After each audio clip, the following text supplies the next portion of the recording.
Meu nome é Anderson Alves Miguel e hoje eu vou apresentar um pouco da história dos quadrados greco-latinos para a disciplina de planejamento experimental.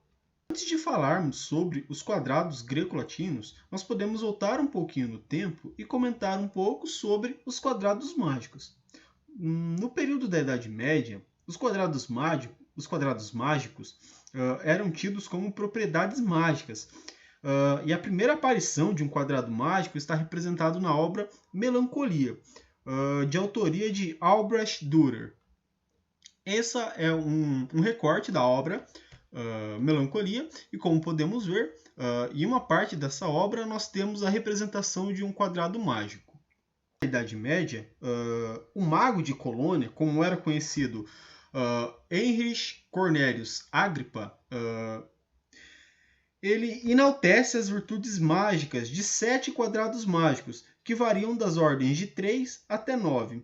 E cada um desses quadrados mágicos, eles são associados a alguns planetas astrológicos, como nós podemos ver nessa figura.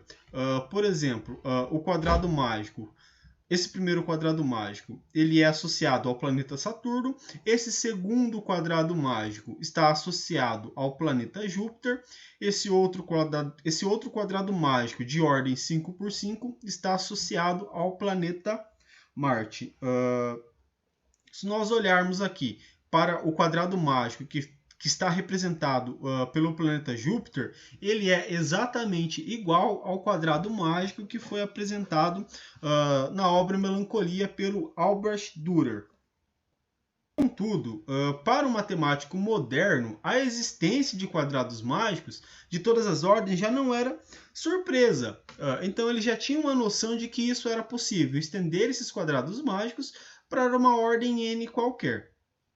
Como seria possível fazer isso? Seria possível escrever todas as formas 2n mais 2 lineares das n quadrado incógnitas que se definem essas somas. Só que, com o passar do tempo, foram construídos vários métodos sistemáticos para construir quadrados mágicos com algumas propriedades adicionais. Só que uma investigação séria acima desses quadrados mágicos começou com ninguém menos do que Leonhard Euler.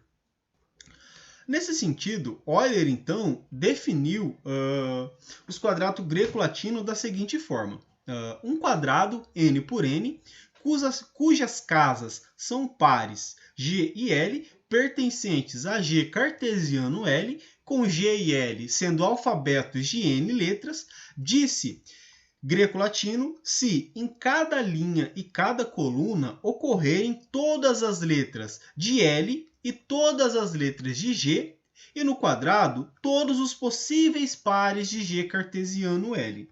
Então, Leonhard Euler trouxe essa definição para greco-latino. E o Euler ele utilizou essa noção de greco-latino para construir quadrados mágicos de ordem ímpar. Como ele fez isso? Ele construiu um passo a passo de forma que fosse possível construir quadrados mágicos de ordem ímpar utilizando essa ideia de greco-latinos, seguindo esses seguintes passos.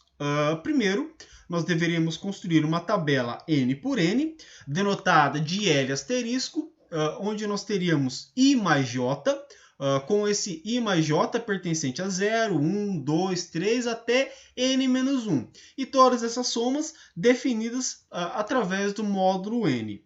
O segundo passo por essa construção, nós devemos definir uma tabela L, trocando na tabela L asterisco as entradas n e n-1 sobre 2 em cada uma das linhas. O terceiro passo é definir uma tabela L', onde se trocam nessa tabela L, que foi construída no passo anterior, as colunas 0 e n-1, e analogamente as colunas 1 e n-2, 2 e n-3 e assim por diante, de forma que a coluna do meio sempre fica fixa. Como nós estamos trabalhando com quadrados de ordem ímpar, então a coluna do meio sempre ela vai ser fixa nesse sentido. E por fim, se calcula a soma matricial nos inteiros de forma que a matriz M resultante seria igual ao N vezes a matriz L mais a matriz L'. Representando isso de forma matricial, nós temos o exposto aqui nessas figuras. Primeiro, nós definimos a matriz L', que é essa primeira matriz aqui. Na sequência, nós definimos a matriz L, seguindo os passos apresentados por Euler. No terceiro passo, nós fazemos a inversão das colunas dessa matriz. E assim nós construímos a matriz linha. De forma que a coluna 0 nós trocamos com a coluna n-1. Então, essas duas colunas vão trocar de lugar. A coluna 1 nós trocamos com a coluna n-2. De forma, então, que essas duas colunas troquem de lugar. E a coluna do meio, a coluna central, ela se mantém. Dessa forma, nós conseguimos construir a coluna, a matriz, aliás, a tabela L'. E no último passo, nós conseguimos construir a matriz M, fazendo N, que nesse exemplo é 5, vezes a matriz L, mais a matriz L'. E dessa forma, nós obtemos a nossa matriz aqui, que representa o nosso quadrado mágico. Tá, mas nós falamos muito de quadrados mágicos. E onde que se entra os quadrados greco-latinos nessa história? Bom, se nós usarmos na matriz L que nós acabamos de construir as letras gregas alfa, beta, gama, delta e epsilon, no lugar dos números 0, 1, 2, 3 e 4, e na matriz L' nós usarmos as letras Azinho, Bzinho, Czinho, Dzinho e Ezinho, e sobrepusermos tanto a matriz L quanto a matriz L', dessa forma nós vamos obter a tabela L e L'. E essa é um quadrado latino, como nós podemos ver nessa outra figura. A imagem não ficou tão bem definida, mas aqui nós podemos ver que nós temos tanto um alfabeto latino quanto o alfabeto grego, de forma que a sobreposição delas é ortogonal. Com isso, nós temos então a conjectura de Euler.